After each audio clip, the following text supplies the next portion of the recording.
You know, in 30 years of doing business consulting, one of the things that's amazed me, I think, is how frequently, when there's a situation inside the organization, how quickly people will fix the blame rather than fix the system.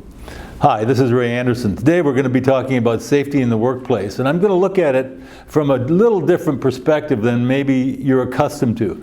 Because frequently what happens is that when there's an accident in the workplace, we focus on the symptom, which is Fred injured himself, and we got to look at that situation because Fred's not working safely.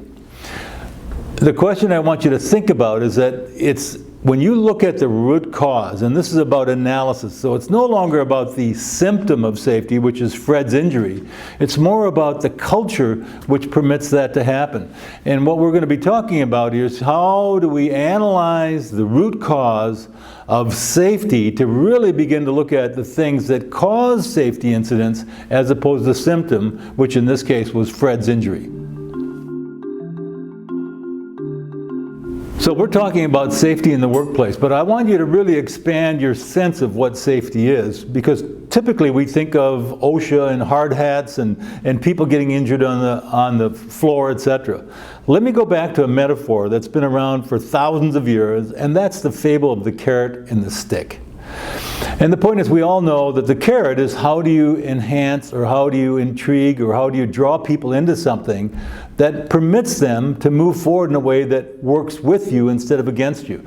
And good leaders understand how to use the carrot, because the true aspects of safety that we haven't discussed here, which need to be included in any discussion, analysis of safety in the workplace, is how does a person feel when they walk in the door of your business? Do they feel psychologically safe? Do they feel spiritually safe? Do they feel emotionally safe, so they're able to express their views, their ideas, etc. in a way in which you can understand, so that when you want to sell the safety in the workplace, they feel like they're drawn in and behaving in a way that works for them.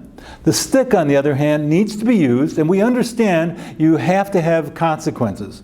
But if the consequences are solely about Fred's injury and what did he do to do that, we completely miss the mark, which is if Fred felt comfortable, he would be able to express to you, these are the reasons I'm doing this. And one of my experiences has been in these organizations is we spout about safety all the time. Safety is number one. But I guarantee you, for a frontline guy who's been near that front edge, when production is right on the cusp of having to be done, safety goes right out the window. And so that is an example of how a person wouldn't feel safe in being safe because there's this pressure on him and a stick to perform, and safety goes out the window. I'd like to go into a story that might help you understand a little bit more how this concept applies in real life. You know, we all understand that, you know, any company can duplicate everything you have except for your people. And the point I'm trying to make here, safety in the workplace is about how they perform. And it's not only about them getting injured, it's about whether you've got them engaged, you've got their hearts, their minds, and their body all working with you on solving problems instead of against you. And so when you have that kind of environment, it permits you to move forward in ways that are really effective. In this particular context, I knew this woman plant manager who took over this particular facility, and within a matter of 18 months moved it from last to first place in her particular field. And she did that by engaging everybody. But one of the issues that was a significant problem for her, after having defined all this and brought the carrot together, was that she had a couple of injuries related to people failing to lock out and tag out machines. Now, for those of you who are not familiar with that, basically what it means is no matter where you're working in an industrial environment, before you do any maintenance work on it, you have to lock the machine, tag it, and make sure that nobody is going to inadvertently push a button that could cut off somebody's finger or injure somebody in a grievous way. In this particular case, she had a couple of incidents in which the people had failed to do that. And so she made it clear, she announced to everybody, and part of your job as a carrot is to let people know what the consequences are and when they'll occur. And she was very clear that saying, the next time this happens, my response to it, the consequences, we're going to fire the supervisor for not managing his department effectively.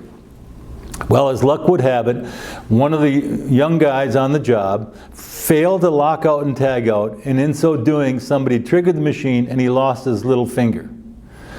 The next morning, she came in, she had a pink slip for the supervisor, and she announced, if this happens again, I'll fire another supervisor. This is an example of how consequences can have a huge impact. The reason I'm sharing this with you is for the next year they had no accidents. It was a combination of carrot, encouraging people to do the right thing, and stick, holding them accountable when they failed.